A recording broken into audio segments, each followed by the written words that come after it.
At the Museum of Native American History in Bentonville, you can view artifacts and relics dating back 14,000 years, covering 5 different time periods. In short, you'll be amazed at what you can find here.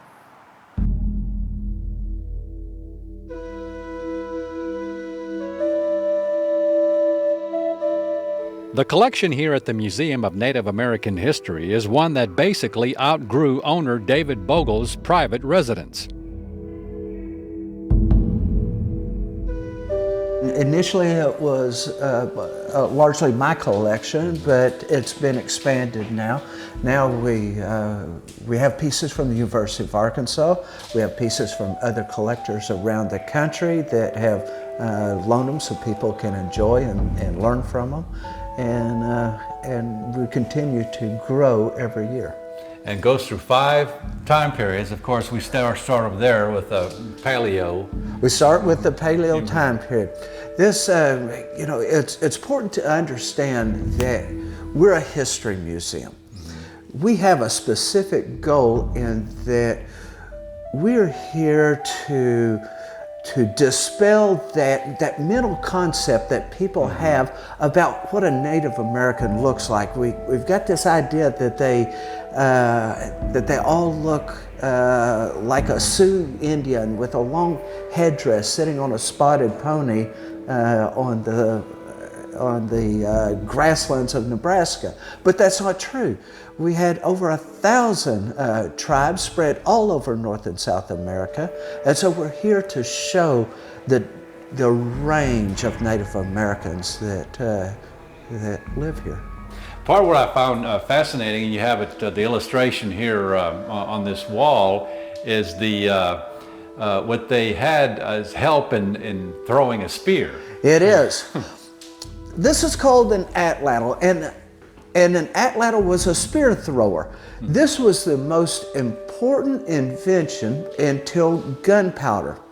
Now, in Paleo times, early man, the first inhabitants on this continent, they hunted with a spear. They were hunting the mastodons and the mammoths, the great beasts that roamed during the Ice Age. But when the Ice Age ended, we went into what we call the Archaic time period. And the giant beast went extinct. And so what happened, early man had to adapt, had to learn how to hunt smaller and faster game. The bison, the bear, the deer, elk, moose, much faster, game that he could no longer hunt with a spear. And so what was developed was an atlatl, and it was a stick about 18 inches long. It had a handle made from bone. It had a hook on the end of it, and it had a weight. And so if you can imagine, like a tennis racket, and so this atlatl would extend your arm 18 inches and allow you to throw a spear. There are contests every weekend around the country, and where with just a spear, you've got to, maybe you can throw it 20 or 30 yards with enough power. But with an atlatl, the contest, the winner is normally throwing at a 6 foot by 6 foot target, 300 yards. 3 football fields. And this device allowed early man to be able to hunt those faster and smaller game.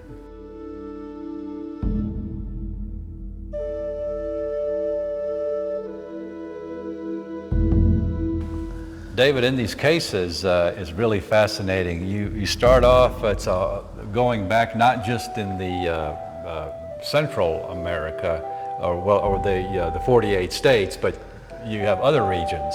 Yes, here at the museum, we not only display Native American artifacts from North America, but we do pre-Columbian, which is any civilization south of our present day border.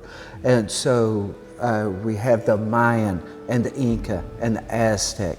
One of my favorite, though, come from the western part of Mexico. It's the Colima and the Jalisco, and that is where today Puerto Vallarta is. And they made these wonderful jars and statuaries. These are almost 1900 years old and have survived in great condition. So we're very proud to have these on display right now.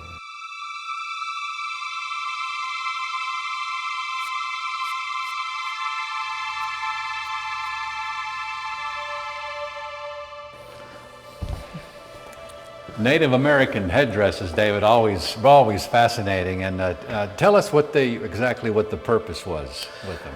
Well, this is one of our newest displays. The purpose were acts of bravery, and these were given to individuals, to braves, for their different acts of valor, and it would become a sign of power. The larger the headdress, the more that you had been involved in acts of special importance. Like the chiefs. Exactly. Over here. Exactly. Many visitors who have seen the exhibit say it even rivals the one at the Smithsonian because of the broad spectrum of the collection. It's a really interesting collection in that it has examples from all over the Americas, from far north to far south, and different groups and different cultures all in one place. So that's pretty interesting. One of the things that I really enjoyed seeing was the photographs. I'm a photographer, so it was really striking and interesting to see those photos.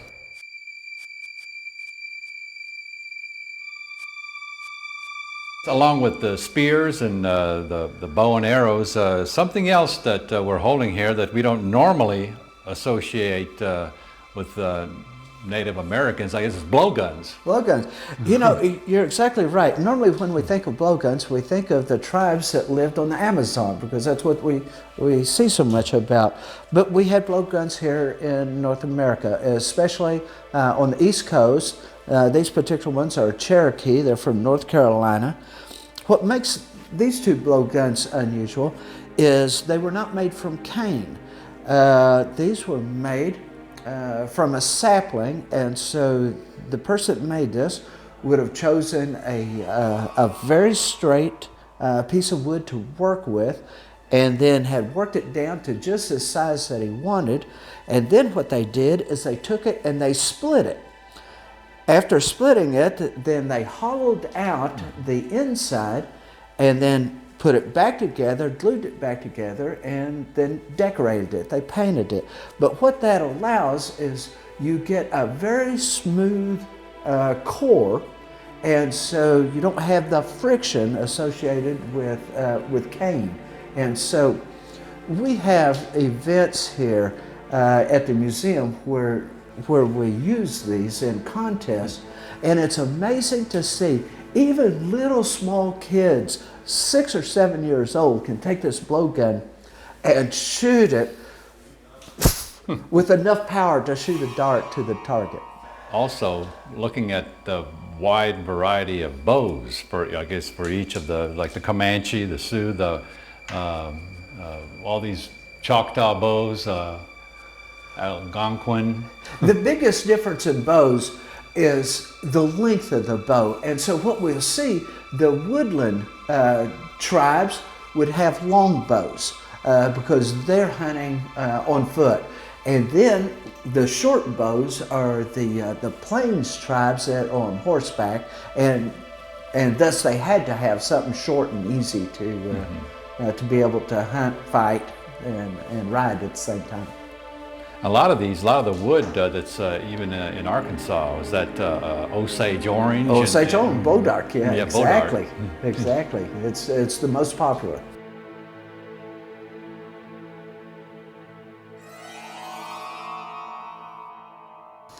the Mayans, always a fascination with everybody.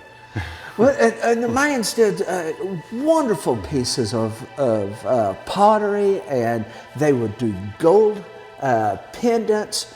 But my favorite are these eccentrics. And no one knows exactly what these were made for or how they were used, but you can see that they're in the shapes of scorpions and monkeys and circles and all these strange shapes. And they would make them out of special flints that, when held to the light, would be translucent. But to date, we're still not sure exactly what they were made for.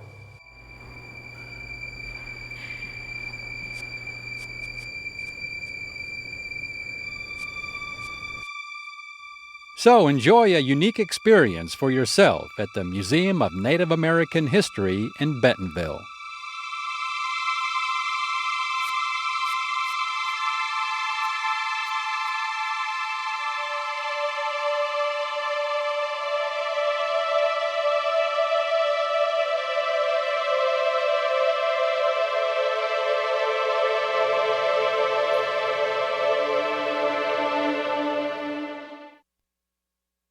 You don't hear too much anymore about the White River Monster near Newport. But back during the early 1900s, and even before that, and then again during the 1970s, there were reported sightings of some sort of a creature in this river, grayish in color, with spiny protrusions and being some 15 to 30 feet long or longer. Well, did he simply vanish, or is he still around? We decided to come here and check it out.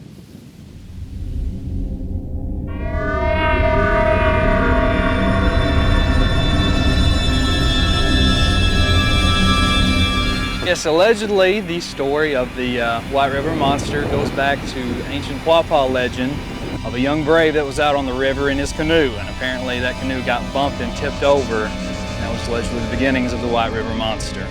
From then on, it was in 1937 that a farmer south of Newport, Mr. Bramlett Bateman, he was on his farm and had some sharecroppers working there, and they were fishing, and something big was disturbing his sharecroppers' fishing. And so he wanted to find out what that was. So he went down, and they said for a couple days they saw this big grayish mass of a monster in the river, and wanted to know, contacted the authorities if he could blow that up with dynamite. The authorities assured him that that was not the proper course of action, and so they came out to do an investigation where allegedly one of the sheriff's deputies also spotted some creature which he thought to be rather similar to a large sturgeon or catfish kind of floating around in the river. And that was kind of the extent of the actual sightings of the time. They also, Mr. Bateman and some others in the community had a diver come in from Memphis, a legendary Navy diver, and he came and dove in the river, and it was obviously didn't find anything of substance because the water literally was about 2 feet is your visibility, so there was not any clear pictures there. And then Whitey, as she is affectionately known around here, was absent for a number of years. So not until 1971 that a few more sightings all of a sudden started erupting, and there were at least 5 or 6. A lot of locals, a lot of fishermen over the years have claimed to see Whitey and the evidence thereof, but nothing of actual substance ever came of those sightings. Then it would go on, and the city council would get wind of this, and they thought, well, just in case there is an animal around here, we should protect this animal. And so they voted to make this area starting at the beginning of Jacksonport State Park down to south a little bit of Newport as the National Sanctuary for the White River Monster, or I guess it would be statewide then. Well, then the Arkansas State Legislature actually got wind of that, and they passed legislation, so you are now actually in the White River Monster Animal Wildlife Sanctuary. It is illegal to harm, trample, or do anything that might harm or impede the White River Monster in this area. Well, we certainly don't want to do that. And some people maybe have said that it's like the picture you have of this humongous alligator gar. Maybe it was that they've mistaken it for. Absolutely. There's a lot of speculation among scholars and people that would consider themselves scholars as to what the actual identity of the monster might be. I think probably the most likely scenario is that it would be a large alligator gar, possibly a large catfish, some fish that are very common in these waters even to this day. And especially in previous years, they would have been larger even in size than we see a lot of times today. Other wilder speculations of manatees and sharks and alligators. None of those seem very likely when you compare it to the scientific evidence of what could survive and thrive in this area.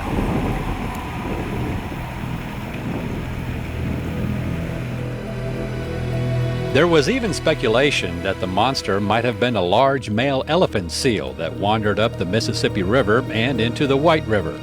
Measuring an average 14 feet in length and weighing 5,000 pounds, an elephant seal does share many of the characteristics described by those who've encountered Old Whitey. And the only photograph ever taken of a sighting was this one in 1971, which shows a mass on the right side, supposedly the creature's head, then a long string of ridges leading to the left side where splashing water is shown, supposedly caused by its tail. There is also one other theory, that the White River monster may have been man-made.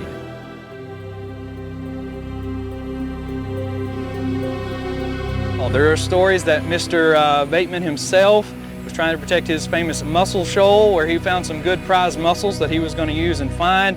Also, a fisherman in later years said that he did actually turn over a boat and inflated that boat to scare people away from his favorite fishing spot. So, lots of speculation about the White River monster. And Old Whitey will probably continue to be a mystery for many more years to come.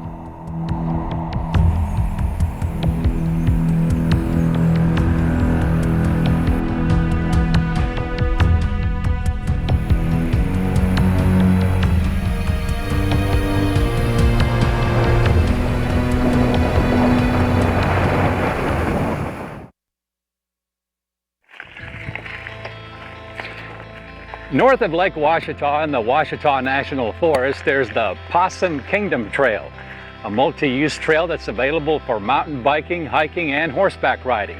And it actually traverses across regular trails, dirt roads, and paved roads.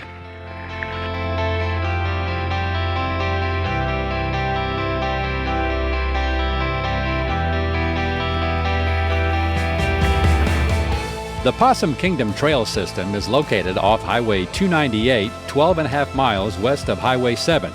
At the rifle range signs, turn south onto Harper's Grocery Road and continue until you come to one of the Forest Service roads, which is the beginning of the trail loop system.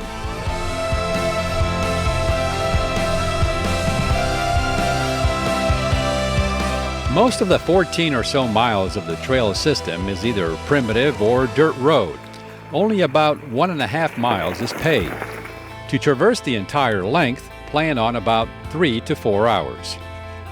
Now, if you happen to lose your bearings, there's no way you can get lost out here, because sooner or later you're going to wind up on a dirt road or a paved one such as this one. For the most part, the ride is level and is a good choice for a family-type bike ride. And it's exceptionally pleasant, of course, during fall or spring. Now, since there's no drinking water of any type out here on these trails, you're going to have to bring your own and stay hydrated, especially during the heat of the summer.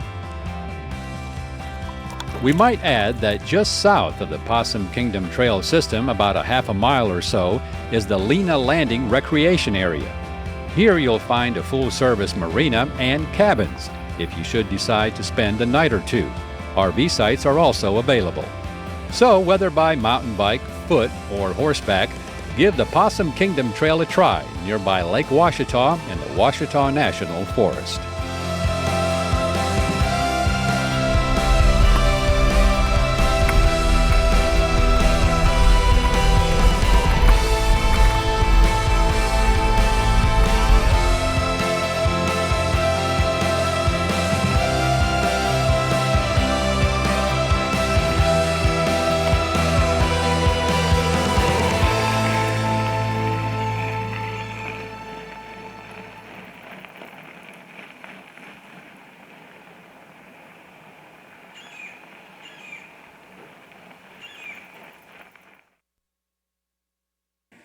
It's called the coolest town in Arkansas for a couple different reasons, which we'll explain later.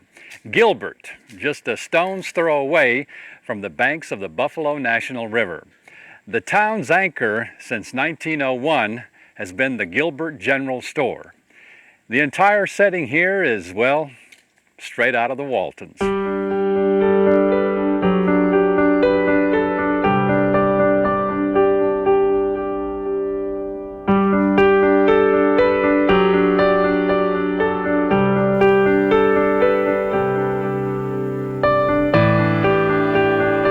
The town's namesake goes back to the railroad days of the early 1900s, when a railroad construction camp for the Missouri and North Arkansas Railroad was built and named in honor of Charles Gilbert, who was the Secretary-Treasurer of Allegheny Supply Company, which was building the railroad. Eventually, the railroad ceased operation in 1946, and the old rail bed is now a hiking trail along the Buffalo River.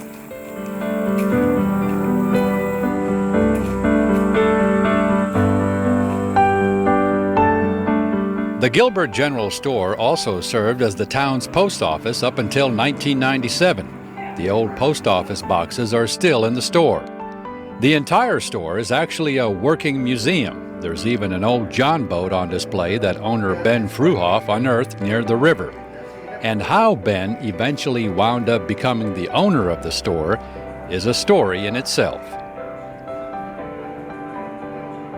Basically, my father was in the Air Force for his lifetime. We floated in to Gilbert summer of 70, August of 70, and fell in love. Walked up the river, sat on this very bench behind my right shoulder, and just fell in love.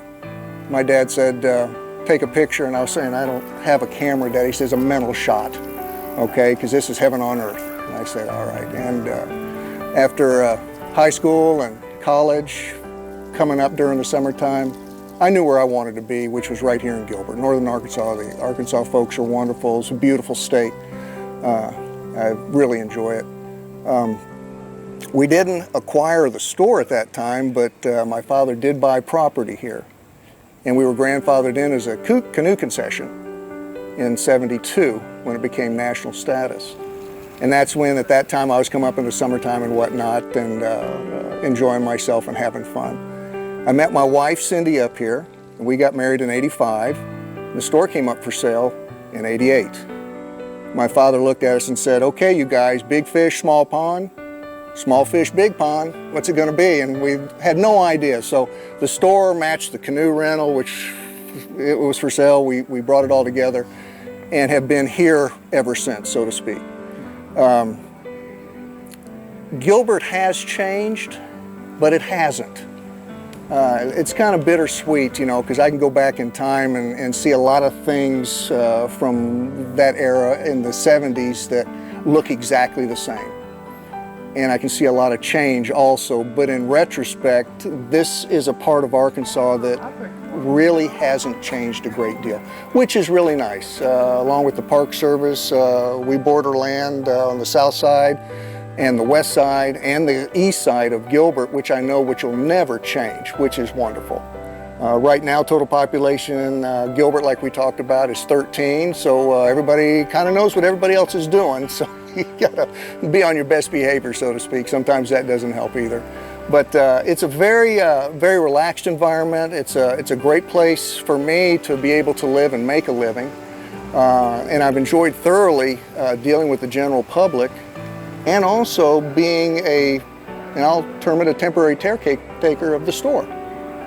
Because I know there'll be somebody behind me that'll be taking care of it after I'm long gone. But it is a nice environment, a great way to make a living. If you think you'll get rich, it won't happen. But you got to justify the surroundings for the rest. Okay, coolest town in Arkansas, I guess for a couple different reasons. Okay, well, first off, that happened, and you'll have to forgive me. I've kind of misplaced a lot of my files upstairs. But when I was a city councilman here in Gilbert, back in the '80s, the early '80s, our council was a total of a lot of mature adults in their 70s. And I thought, let's get a sign out there, and it's got some cool people. So let's just name it the coolest town in Arkansas. Well, that got poo-pooed. Okay, they didn't quite like that. And so I got to thinking about it. I said, well, now it is also the coldest and or the coolest point in the state. So maybe on a play on words, I can get my half and get the other half in and get something in, which it flew. The city council enjoyed that and they said this is a good idea. So hence the coolest town in Arkansas. So I have to say my little saying got us going. But that's how that started. And it took a little bit to get it going, but it is the coolest town in Arkansas, and it still is, I have to admit.